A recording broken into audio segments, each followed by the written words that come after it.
Disclaimer numéro 1, elle dure 20 minutes, l'intro. Donc, si jamais vous avez les timecodes. Bisous. Par où commencer? Bonjour déjà. J'espère que vous allez bien, j'espère que vous avez passé une bonne semaine, hein, comme d'habitude. Moi, c'était une semaine plutôt courte, je vais pas vous mentir. Comme je vous l'avais annoncé, j'ai pris 3 jours de congé, mercredi, jeudi, vendredi, ce qui a fait que au final, au lieu d'avoir 2 jours de congé dans la semaine, j'ai eu 2 jours de travail dans la semaine, ce qui fait du coup l'inverse d'un week-end, qu'on peut appeler un week start. J'ai eu un week start. Et non, c'était cool, c'est très cool. Et justement, en parlant de ce week start, j'ai été extrêmement surpris par l'accueil qui a été fait à l'épisode de dimanche. Waouh, il y a eu 800-900 vues en 2 jours, c'est beaucoup.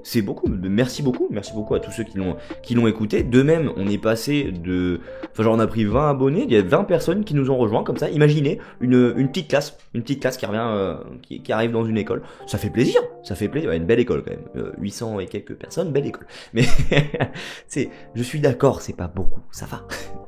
Mais en tout cas, merci beaucoup du coup d'être venu sur cette chaîne, d'avoir écouté cet épisode et puis d'avoir cliqué sur ce bouton s'abonner. J'espère que du coup vous n'avez pas été déçus par les autres épisodes, et si vous ne les avez pas découverts, je vous invite à le faire. Et puis dans tous les cas, je pense que c'est toujours bête ce genre de phrase. Je vous invite à aller regarder les autres épisodes, mais c'est logique. Pourquoi je le dis? C'est logique, tout le monde le sait. Bref, bienvenue à tous ceux qui ont rejoint la chaîne, bienvenue à tous en tout cas sur cet épisode. Et donc oui, pourquoi j'ai dit par où commencer? En fait, on est le mercredi 16 novembre, on est à l'heure précise de 20h32, et en gros, j'ai passé la journée à Metz, qui m'avait été notamment conseillé à 2 reprises, je crois, par Anaël. Hello Anaël, j'espère que tu vas bien. Et donc j'y suis allé, je me suis dit, j'ai 5 jours, allez, on se fait Metz, apparemment c'est sympa. Donc ça a fait partie en tout cas de la première étape de mon voyage que je vous avais annoncé, dont je vous avais demandé du coup des destinations. Et donc pourquoi, par où commencer? C'est parce qu'en gros, je vais pas faire un épisode de Holo Trip sur Metz, étant donné que j'y suis resté moins de 12 heures. Je suis arrivé à 8h30, je suis reparti à 17h. Je sais pas si ça vaut vraiment le coup de faire un épisode de Holo Trip. Je pense que je consacrerai ces épisodes soit à des destinations qui changent vraiment de ce que j'ai eu moi l'habitude de faire dans ma vie, étant donné que j'ai pas beaucoup voyagé, donc ça va pas être très compliqué, tu vois. Mais soit des voyages où il s'est passé quelque chose qui moi m'a fait réfléchir, ou alors qui m'a appris quelque chose, et force est de constater que t'apprends pas toujours quelque chose dans n'importe quelle de tes expériences, tu vois. Ce serait une conclusion extrêmement optimiste, et malheureusement je pense que ce n'est pas vrai. Mais donc voilà, donc j'ai passé la journée à Metz, et je me suis dit plutôt que de faire un épisode de Holo Trip qui va être pas très fourni, avec pas beaucoup de valeur dedans, je vais faire un petit récap en introduction. Donc oui, déjà normalement quand j'ai rien à dire, les introductions durent 8 minutes, donc celle-ci, ça va être la foire, hein. Ça va être la foire. Moi je vise un petit 15 minutes d'intro, et c'est que pour ceux qui veulent. Donc petit disclaimer, si jamais vous n'êtes pas intéressé par ce compte rendu un peu de ma visite de Metz, ce que je comprends totalement, c'est vraiment un gars qui raconte sa vie, eh bien allez directement au timecode indiqué pour les threads d'horreur, c'est fait pour cela. Et dans ce cas, si justement vous faites cela, je vous souhaite un très bon épisode, et on se retrouve du coup pour le thread. Du coup, Metz, qu'est-ce qui s'est passé? À la base des bases, je vais vous donner un peu le cheminement. Je me suis dit, je peux faire Metz, ensuite je reviens à Paris, ensuite je vais en Bretagne, et en Bretagne, je peux me faire un petit trek, et j'avais prévu de faire Saint-Malo jusqu'à Mont-Saint-Michel à pied. C'est une centaine de kilomètres, en plusieurs jours ça se fait bien, et donc du coup j'étais trop chaud de faire ça, sauf que il pleut pendant 5 jours. Le book prend 5 jours de congé, il pleut pendant 5 jours, j'ai envie de dire c'est la beauté de la Bretagne, j'adore cette région, mais il faut reconnaître que vous avez quand même des moyennes de pluie qui sont assez élevées. Donc j'ai pas pu faire ça parce que itinérance, déjà que j'ai jamais fait, si en plus il faut se taper 100 km sous la pluie, ça va, au bout d'un moment je signe pas pour ça non plus quoi. Et donc je me suis dit, je vais à Metz dans tous les cas, et donc je verrai ce que je fais après, tout simplement. Donc je suis arrivé assez tôt, et déjà premier constat, il fait 1000 degrés dans les trains. Vraiment la SNCF, vous ne vous rendez pas compte qu'il fait super chaud dans vos trains. Oh, il est 7h10, il fait 10 degrés dehors et tu rentres, il fait 30 degrés. Moi, je fais choc thermique et ça va pas du tout. Bref, je sais pas si c'est juste une sensation ou si juste bah, j'avais chaud et du coup bah, j'ai eu encore plus chaud en rentrant dans le train. Ce serait intéressant de voir la vraie température des trains. Je pense que c'est pas la même dans tous évidemment. Mais bon, bref. Donc, je prends le train et je sors de la gare et j'ai un collègue de boulot qui m'avait dit tu vas voir la gare de Metz, elle est incroyable, elle est trop belle. Et je me suis dit, bah, très probable, ça reste une gare, tu vois. Bah putain, excusez-moi, pardon. Mais oh la gare, comme elle est stylée la gare, elle est magnifique, incroyable. Je sors déjà, j'avais des étoiles plein les yeux parce qu'elle est trop belle. Elle est trop belle, c'est médiéval en même temps très joli. D'ailleurs, mais ce qui est médiéval est souvent très joli. Et donc, bah, comme la dernière fois, en arrivant à Strasbourg, qu'est-ce que j'ai fait? Je me suis mis dans le jus. J'ai pris mon Starbucks, mon petit Starbucks qui me fait mon café à 3,45 alors que clairement, bon, il est pas ouf. Voilà, non mais il faut vous le dire, Starbucks. On n'achète pas un café 3,45 parce qu'il est bon. On l'achète parce que... c'est la beauté du marketing. C'est la beauté de l'image de marque et du marketing. Mais ça c'est un autre débat. Et donc ouais, je prends mon Starbucks et c'était assez marrant parce qu'en fait, moi il était mercredi, mais en fait bah tous les gens qui prennent leur Starbucks, ils sont en train de, enfin ils commencent leur journée de taf, tu vois. Et on est mercredi, on est en pleine semaine, les gens bossent. Et moi j'étais vraiment très chill justement, et j'entendais les gens qui étaient déjà au téléphone, parfois en train de négocier avec des gens et tout. Et j'étais en mode waouh, il y a un décalage qui se produit entre toi et moi, monsieur.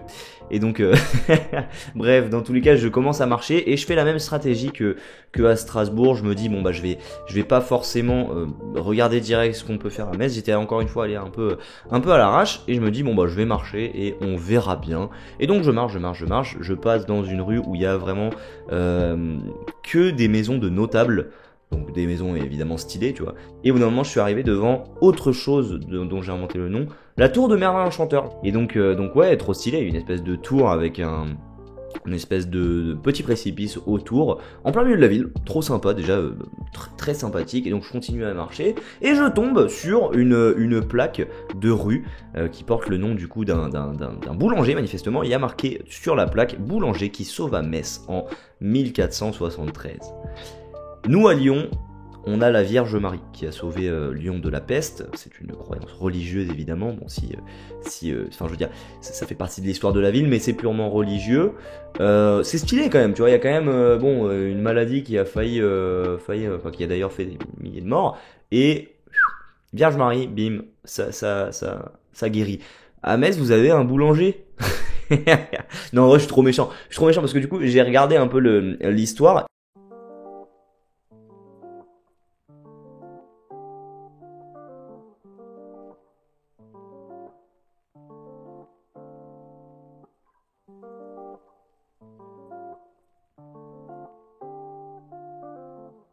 Bref, voilà, je marche un peu. J'arrive devant cet arc de triomphe messin qui est la porte Serpenoise, trop joli. Je passe devant le marché de Noël qui est en construction, j'ai des boules parce que il a l'air d'être trop stylé, mais il est en construction, donc il y a plein d'échafaudages, de barrières, de trucs métalliques qui sont pas très esthétiques, et du coup forcément j'ai pas pu en tirer grand chose au niveau photo et vidéo. Et ensuite j'arrive à la place d'Armes qui manifestement est la place où il y a la cathédrale de Metz, trop jolie, elle est trop belle, et c'est dingue, franchement vous avez les cathédrales de France, c'est sous-côté, c'est trop stylé. Donc je rentre finalement dans la cathédrale, je visite, il y a des vitraux magnifiques. J'ai d'ailleurs eu une photo que je pense plutôt sympa que je vais essayer de vous mettre à l'écran maintenant. On commence à devenir youtubeur. Et donc voilà, bref, je fais cette petite visite. Il était un peu avant 10h. À 10h, je vais à l'office de tourisme, je prends mon plan. Objectivement, moins bien foutu que Strasbourg. Strasbourg, je vous avais dit, j'avais eu un plan qui m'avait vraiment fait un itinéraire à travers la ville pour voir tout ce qui était important. Là, c'était découpé en plusieurs zones et malheureusement, tu sais, t'avais pas vraiment un itinéraire à suivre et je sais pas comment je me suis débrouillé, mais vraiment, j'ai galéré avec ce plan. J'ai dit à Strasbourg que c'était la première fois que je lisais un plan et que j'y arrivais bien.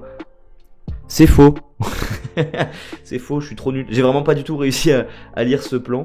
Et donc il y a notamment un gars qui m'a vu galérer dans la rue Et genre, bah, il a dû me voir galérer, parce que moi objectivement, j'allais bien, tu vois, j'étais pas trop grave, tu vois. Mais du coup, bah, il est trop gentil, tu vois, il m'a indiqué mon chemin, il m'a fait, mec, t'as besoin d'aide, tu vois. J'étais en mode, ça se voit tant que ça?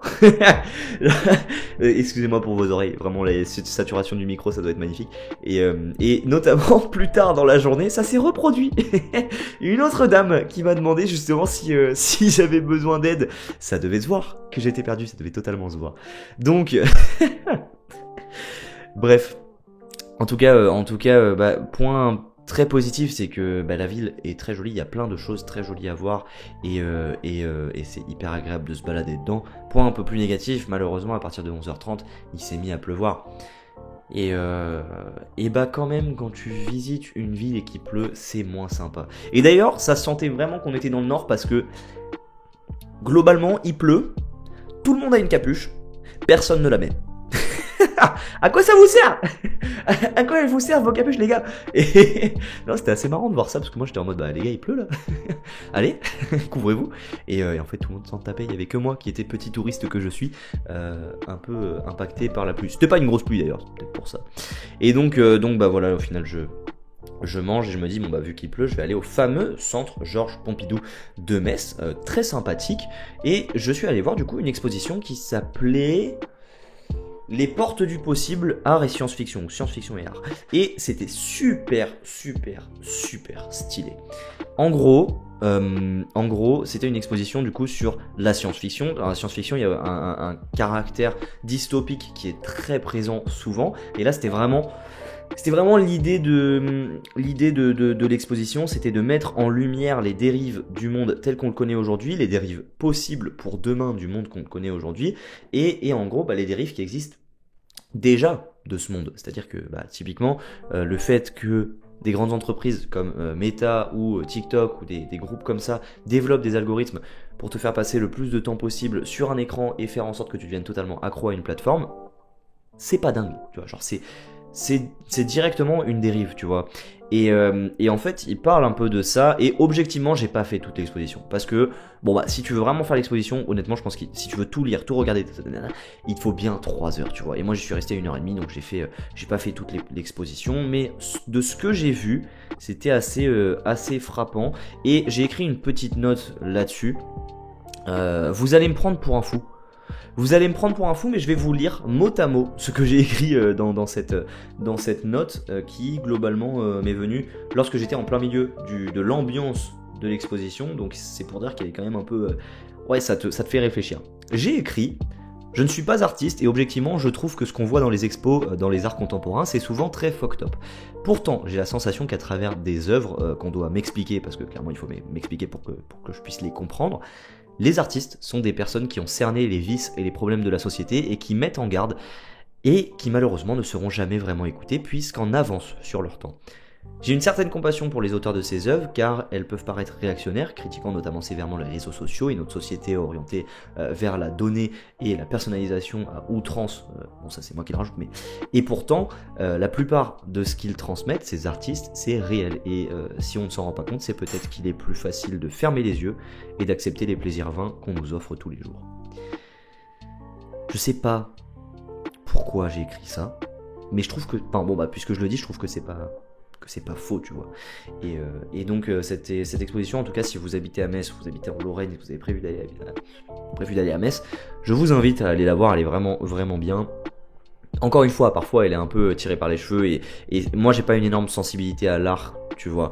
Et comme je le dis, il faut m'expliquer beaucoup l'art, sinon je le comprends pas. Et honnêtement, tu me mets pas les explications, je me dis mais qu'est-ce que c'est que ce truc? Mais au final, du coup, c'est hyper puissant parce que bah, le temps d'une expo, ça m'a vraiment fait réfléchir sur à quel point bah, le monde soit part en couille, soit peut partir en couille. Tu vois. Je suis désolé pour les termes que j'emploie. Normalement, j'ai l'habitude de rester plutôt poli, mais là, comme c'est un peu plus libre que d'habitude, bon bah, je me suis dit, allez, je me permets. Bon bref, du coup, je vais aller un peu à la fin de ce voyage. Comme je vous l'ai dit, une deuxième personne me demande où est-ce que je suis en train d'essayer d'aller et à partir de ce moment-là, moi il devait être à peu près 15h. Honnêtement, j'avais à peu près vu tout ce que je voulais voir, donc très sympa. Et voilà, je me suis bien amusé à Metz, que ce soit sur le plan de la vidéo, de la visite, culture, tout ça. Et bon, je rentre ensuite au final en train à Paris. Et en gros, En gros, qu'est-ce qui s'est passé? Bon, train, 45 minutes de retard. On pourrait se dire, c'est chiant, 45 minutes de retard, c'est beaucoup et tout. Je les ai tellement pas vus. En fait, j'ai fait que dormir. J'ai fait que dormir dans ce train, parce que je me suis levé à 5h30 ce matin, j'étais un peu claqué. J'ai fait que dormir, c'est-à-dire que j'ai dormi pendant 2 heures. Et en fait, si on me l'avait pas dit, je ne me serais pas rendu compte qu'il y avait eu 45 minutes de retard. Donc en plus, le comble, c'est que du coup, je vais avoir un bon d'achat sur un prochain billet, alors même que j'ai payé ce billet via TGV Max, c'est-à-dire 0€. Donc globalement, c'est une belle affaire. Moi j'aime bien quand les trains que j'ai pris en TGV Max, ils sont en retard, parce que du coup, j'ai un petit bon d'achat. Bref, voilà, c'est un peu tout pour Metz, très sympathique. Putain, 21 minutes.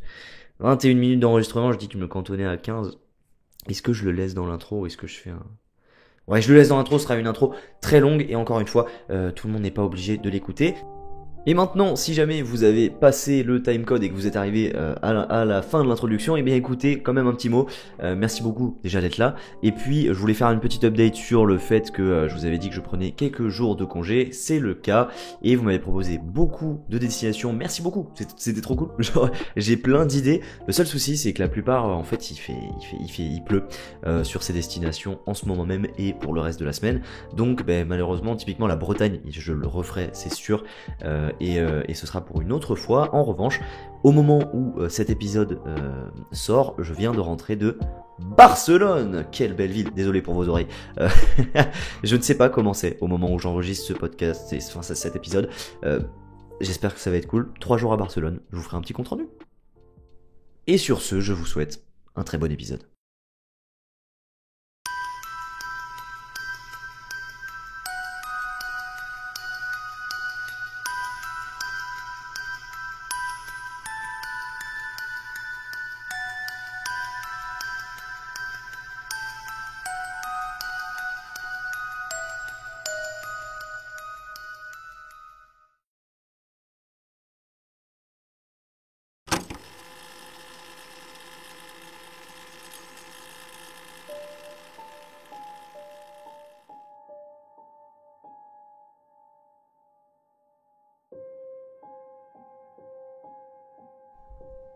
L'histoire que je vais vous raconter aujourd'hui nous vient d'un utilisateur Reddit qui poste ce qui est récemment arrivé à sa sœur, Théa.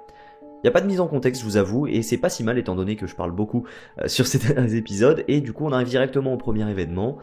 Un soir, Théa se rend chez l'une de ses amies pour passer la soirée avec elle, avec pour seul but de passer un bon moment et de chiller. Elle vient chez elle en voiture, et chose très pratique, l'immeuble de son amie possède un parking où elle se gare et ça lui évite de tourner 15 minutes dans le quartier et de se garer à 20 minutes de marche ou de payer un parking. Ceux qui habitent dans des endroits bien peuplés, je pense que vous connaissez. Donc elle se gare, elle monte et passe effectivement une très bonne soirée avec son amie où globalement elle discute, elle rit, elle regarde la télé et le temps passe vite, ce qui fait que vers minuit, Théa décide de rentrer chez elle histoire d'être en forme le lendemain.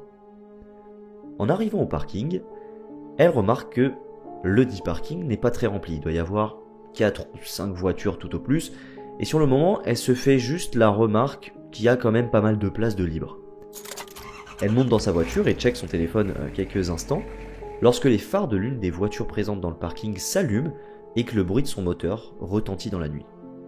Bon ça doit être quelqu'un comme Théa finalement qui est venu voir une connaissance, ou alors quelqu'un qui part, enfin n'importe qui, quoi. C'est pas flippant en soi, quelqu'un qui part d'un parking. Et la voiture, qui manifestement se trouve à l'opposé de Théa dans le parking, démarre. En revanche, ce qui est flippant, c'est qu'elle ne se dirige pas vers la sortie, mais vers la voiture de Théa.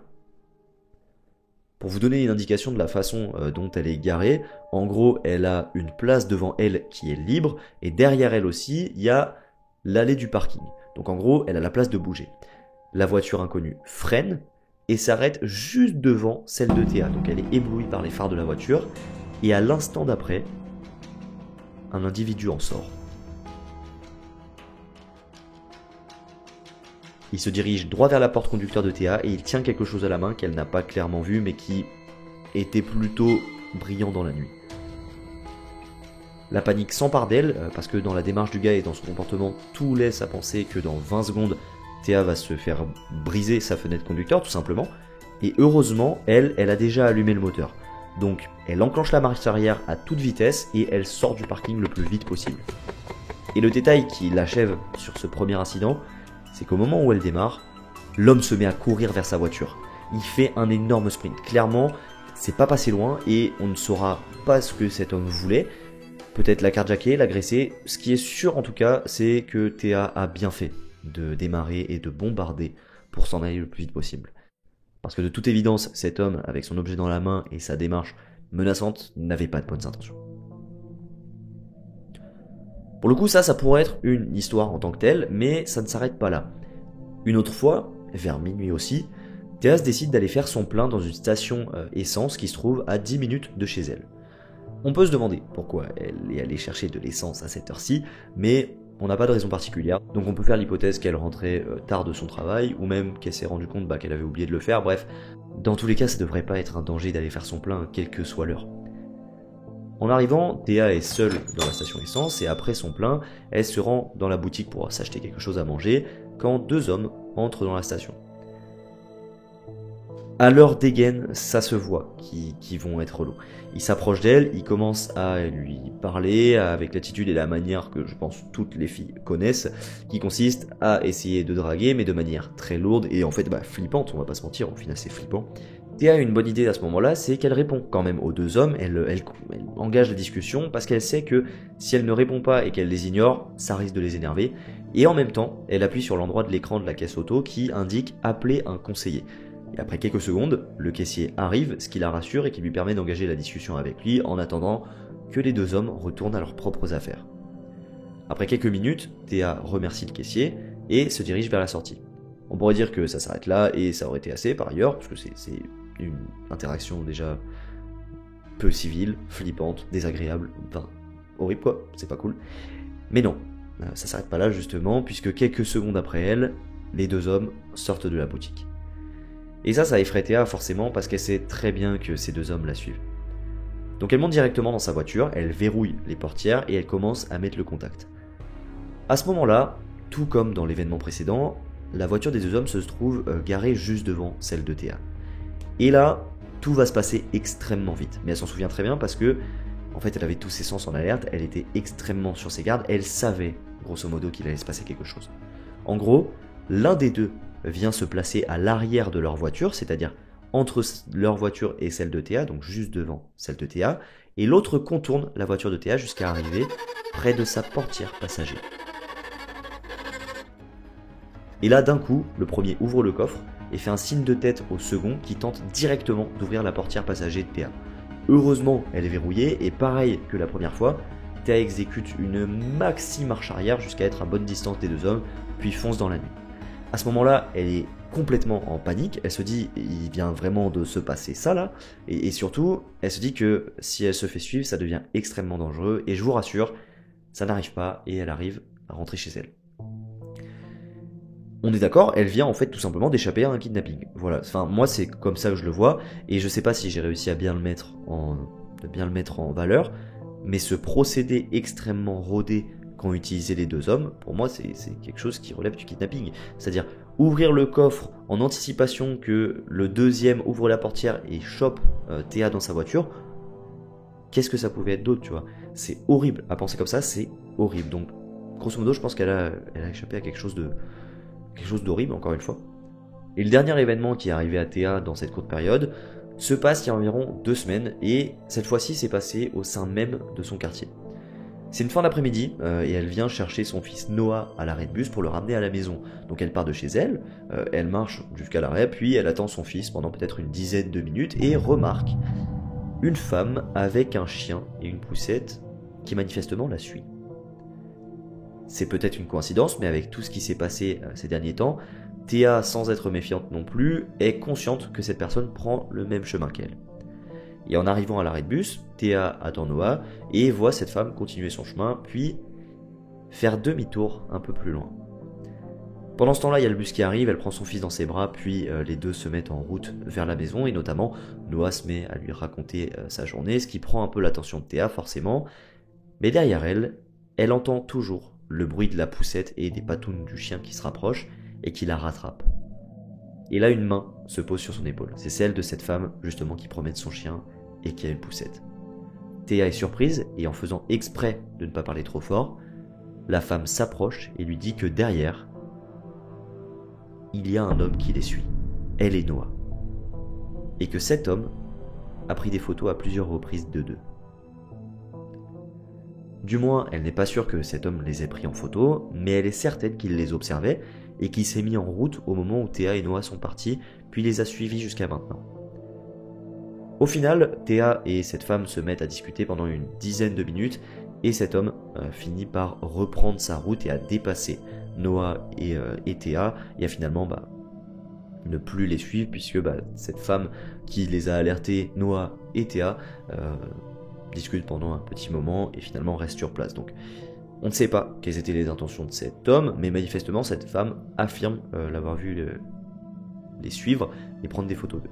Donc voilà, c'est l'effet étrange, flippant que Théa a vécu en l'espace de très peu de temps, et l'utilisateur qui poste cette histoire se dit qu'à chaque fois, quelque chose a fait que sa sœur a pu s'en sortir. La première fois, c'était le fait qu'elle avait déjà enclenché le moteur. La deuxième fois, c'était aussi justement le fait qu'elle avait été extrêmement vigilante et qu'au final, elle était prête à s'en aller. Et la troisième fois, c'est cette femme, manifestement, qui l'a prévenu que cet homme les suivait. Mais il n'empêche que justement cet utilisateur se sent extrêmement impuissant parce qu'il sait très bien que malheureusement, si elle se retrouve en danger, il y a forcément un moment où elle ne fera pas le poids. C'est maintenant la fin de cette histoire qui regroupait finalement 3 histoires différentes qui sont arrivées à la même personne. Je sais pas si c'est de la malchance ou genre juste la société dans laquelle on vit, mais c'est horrible vivre tout ça en si peu de temps et j'espère que du coup Théa va bien. Moi pour le coup je vous le dis tout de suite, je pense que c'est une histoire qui est réelle, ça m'étonnerait qu'elle soit inventée, même globalement, justement ça me permet aussi de faire un petit disclaimer qui va être nuancé, c'est toujours une question délicate, mais la dernière histoire, cet homme qui suivait Théa, qui nous dit que, et attention je dis pas que il faut minimiser les faits, mais qui nous dit que cette personne qui a interrompu Théa et Noah n'a pas surréagi et n'a pas, eu une appréciation un peu biaisée de la situation. Peut-être que cet homme finalement qui prenait le même chemin qu'elle, il prenait juste le même chemin qu'elle, tu vois. Il y a des coïncidences qui arrivent et justement ça me permet de faire le lien avec ça. Ne devenons pas parano non plus. Ne devenons pas parano parce que, c'est facile pour moi de dire ça parce que je suis un mec et forcément j'en cours moins dans la rue, dans la nuit, tout ça qu'une femme, et c'est triste à dire mais c'est vrai, tu vois. Mais ne devenons pas parano parce que j'arrive pas à parler parce que en fait ces épisodes, tu vois, sur cette chaîne, ils sont tous orientés sur une dynamique de mécanique qui font frissonner et qui mettent en exergue des personnes qui sont étranges / flippantes. Mais en réalité, la plupart des gens sont pas comme ça. La plupart des gens sont bienveillantes et dans la rue, tout se passe bien, tu vois, genre. Et la nature humaine est faite de telle sorte qu'on voit bien plus le négatif que le positif, et c'est d'ailleurs pour ça que ce genre de format Thread Horror marche très bien et que je pense que l'horreur a une période assez intense sur YouTube et sur Internet en ce moment. C'est parce que justement les émotions négatives sont vachement plus retenu par l'humain que les émotions positives, tu vois. J'écoutais un podcast la dernière fois et le mec disait un exemple très vrai: si je te fais un compliment et une critique, tu vas très certainement prendre à cœur bien plus fort la critique que le compliment. Et donc évidemment que ces personnes creepy existent et il faut en être conscient, et c'est bien justement d'avoir ce genre de format peut-être pour se sensibiliser, mais en réalité faut pas tomber dans la parano, et je sais que c'est le risque parce qu'on peut se dire ouais mais regarde toutes les histoires cheloues qu'on peut regarder sur cette chaîne, sur la chaîne de Squeezie, sur ça, les gens sont tarés. Non, des gens sont tarés, des gens sont effrayants, des gens sont dangereux, pas tous, pas du tout, et la majorité des gens sont comme nous, tu vois. Voilà, c'était un petit message que je voulais passer, et je vais faire passer un deuxième message tant qu'on y est, parce que là l'histoire de Théa, c'est extrêmement vénère ce qui lui arrive, puisque 3 reprises il a failli lui arriver quelque chose d'horrible. Et là pour le coup, comme je le disais juste avant, c'est intense, mais je compte pas moi le nombre de potes à moi, de meufs qui se sont déjà fait suivre, embrouillés par des gars en public, mal parlé, regarder mal, tu vois, et encore regarder mal, c'est subjectif, mais en général ça vient pas de nulle part, et parfois même agressé physiquement, et parfois on peut avoir l'impression que ça arrive qu'aux autres justement, et c'est pour ça que je disais que je nuance le propos de ne devenons pas parano. À l'extrême inverse, on a l'impression justement que ça arrive qu'aux autres, sauf que c'est tout sauf le cas. Genre si on n'est pas au courant, en général en tant que gars on n'est pas au courant, c'est juste que les personnes qui vivent ça ont leur raison de ne pas en parler, mais ça veut en aucun cas dire que ça n'arrive pas. Et genre si t'es un gars bien, tu peux te dire Mais c'est impensable pour moi, tu vois, c'est impensable d'agir comme ça avec une autre personne, que ce soit une femme, un homme, rien, ça n'existe pas. Mais en fait, c'est tellement pas le cas pour tout le monde, tu vois. Et c'est pour ça, c'est vraiment pour le coup, je pense que c'est une des notions qui est la plus compliquée à adopter dans la vie de quelqu'un, c'est la nuance, tu vois, l'équilibre et le fait de se dire, ok, les choses sont pas toutes noires, sont pas toutes blanches, les gens sont pas tous tarés, dangereux, les gens sont pas tous bienveillants, tu vois. Bref, c'était une petite partie plus moi qui donne mon avis que Anaïs finalement. Et bon, bah, il n'y a pas grand chose à analyser sur cette histoire. Je pense que c'est assez clair. J'espère dans tous les cas que bah, cette histoire vous a fait frissonner parce que c'est aussi le but, mais que quand même ces deux petits messages à la fin, bah, je sais pas, soit vous ont fait réfléchir, soit vous ont fait dire que ouais, bon, c'est pas faux. Euh, enfin bref, qui vous ont intéressé tout simplement. Et je pense que le message principal est passé. Et justement, voilà, c'est un débat que j'ai avec moi-même beaucoup. Enfin, je pense que vous vous en doutez, mais moi, le creepy, l'horreur, c'est pas ma passion dans la vie, tu vois. Comme pour tout le monde, c'est des émotions qu'on recherche, la peur, le frisson, mais c'est pas quelque chose qui anime ma vie. Moi, encore une fois, cette chaîne, elle est plus là pour partager quelque chose avec des gens, pour partager finalement à terme justement ma personnalité, des souvenirs de ma vie, plus que vraiment une chaîne horreur pure, tu vois. Enfin, je pense que ça se ressent, étant donné, bah, notamment, il y a des personnes qui m'ont fait la remarque que ça faisait pas énormément flipper les histoires qui venaient là. Et le but, c'est pas du tout de faire clairement bader les gens, tu vois. Et donc voilà, c'est un débat que j'ai avec moi-même parce que je me dis, à la fois, bah, ce format, j'aime beaucoup le faire parce que bah, déjà, le frisson est intéressant. En plus, moi, ils m'aident beaucoup à la prise de parole. Ça me permet en plus d'interagir avec vous parce que justement, on peut débattre un peu d'histoire et tout. Mais à terme, est-ce que c'est sain et positif ce que j'apporte par cette chaîne avec les formats très d'horreur, tu vois?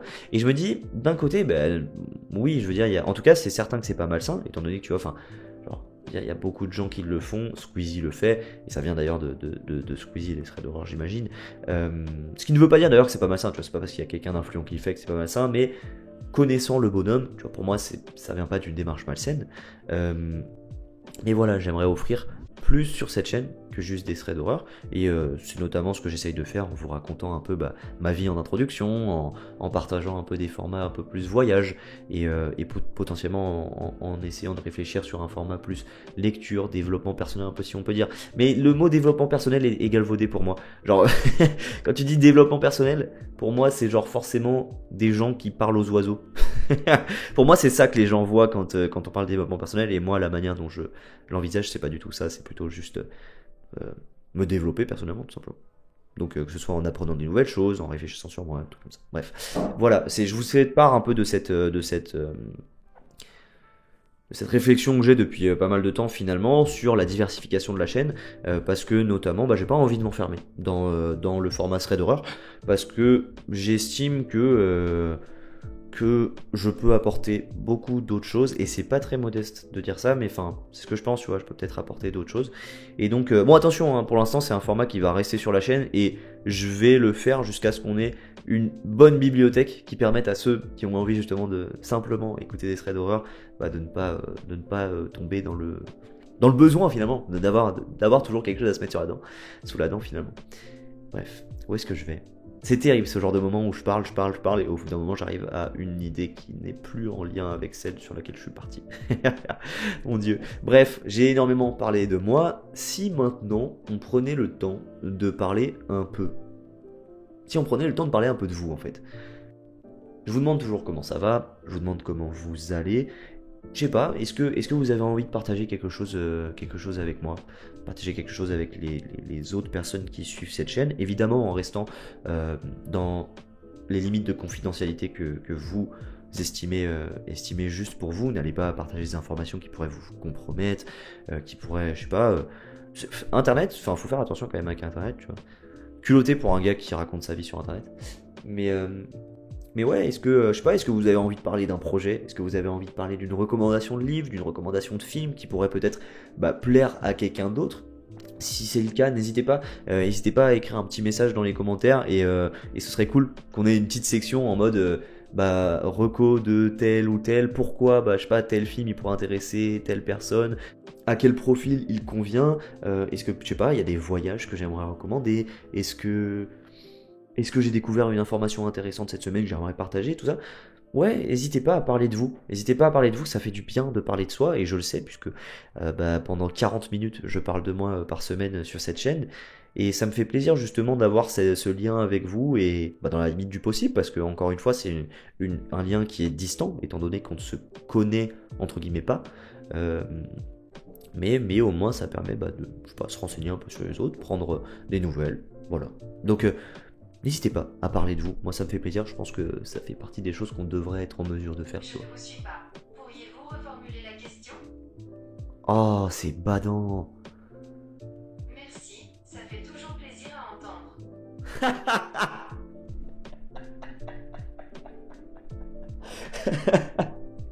C'est insane. Mais c'est trop bien. Mais dans quelle société on vit là? Euh, Pourriez-vous reformuler? C'est badant. Merci, ça fait plaisir à entendre. Ah putain, c'est cool. Putain, mais en fait, je devrais enregistrer toute ma vie. Il y aurait des trucs, on aurait tous les aléas qui sont marrants. Non, très mauvaise idée. Bref, bref, n'hésitez pas à parler de vous. Voilà, je pense que ça fait du bien, tout en restant évidemment dans tout ce qui est politiquement correct, confidentiel pour vous. euh, Bref, en se fixant quand même des limites, mais des limites raisonnables, tu vois. Je veux dire, la plupart, enfin, en fait, quand on parle en commentaire, vous et moi, c'est toujours cool. Donc, n'hésitez pas à le faire. Ça fait plaisir. Sur ce, je vous souhaite une très bonne fin de week-end, parce que je pense que cet épisode sort le dimanche. Et on se retrouve la semaine prochaine pour un nouvel épisode de Hale. Et pour potentiellement peut-être un épisode sur Barcelone. Voilà, si ça vous intéresse évidemment. Bisous!